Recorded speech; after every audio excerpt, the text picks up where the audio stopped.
ازيكم؟ بيجي لي ناس سؤال اتسالته كتير قوي قوي، يعني شقه 100 متر تتكلف كام، او شقه 200 متر تتكلف كام؟ الموضوع مش الشقه تتكلف كام، يعني انا ما ينفعش اديك تكلفه اقول لك شقه 100 متر تتكلف 100,000 جنيه، المتر ب 1000 جنيه او تتكلف 200,000 جنيه. الموضوع يا جماعه مش كده. الموضوع ان شقه 100 متر انت عايز الاوبشن اللي فيها يكون ايه، مستوى التشطيب يكون ايه، تكون مودرن ولا كلاسيك، تكون جبسن بورد ولا جبس بلدي، تكون رخام ولا سيراميك ولا بورسلين، السيراميك اللي فيها يكون فرز اول ولا تاني ولا تالت، والنوعيه ايه. دي كلها حاجات بتفرق، دي كلها حاجات. يعني في واحد بيقول لك انا عايز اوبشن مثلا، ان انا اشغل الشقه سمارت، حساسات نور، ريموتات، وصلات، تكييفات دفن، في الحمام الدش يكون دفن، الخلاطات تكون دفن، ما هو كل ده بفلوس. في واحد تاني بيقول لك انا عايز شقه عاديه بس يكون فيها وفيها وفيها، برضه ده بفلوس. فانا ما ينفعش ان انا احدد لك سعر، اي حد يقول لك شقه تتكلف مساحه 100 متر تتكلف 100,000 جنيه او 150,000 جنيه ما تصدقوش.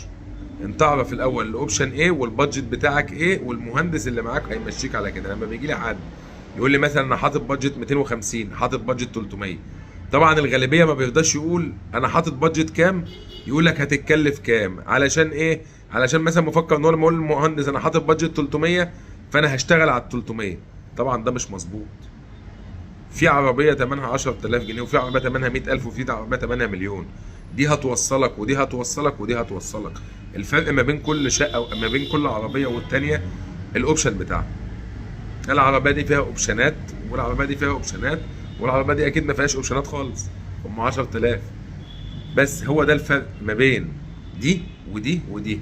فما تجيش تسالني تقول لي شقه 100 متر تسوى كام او تتشطب بكام. بيجي لي السؤال ده على الصفحه وعلى النت كتير قوي. او تقدر تخلصها لي بكام؟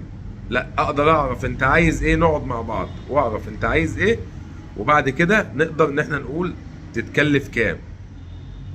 فانا ما بحبش ادي لحد سعر الا لما اكون عارف، سواء نظام الباقات، سواء نظام النسبه، سواء اي نظام. انا بمشي على اي نظام العميل يكون عايزه.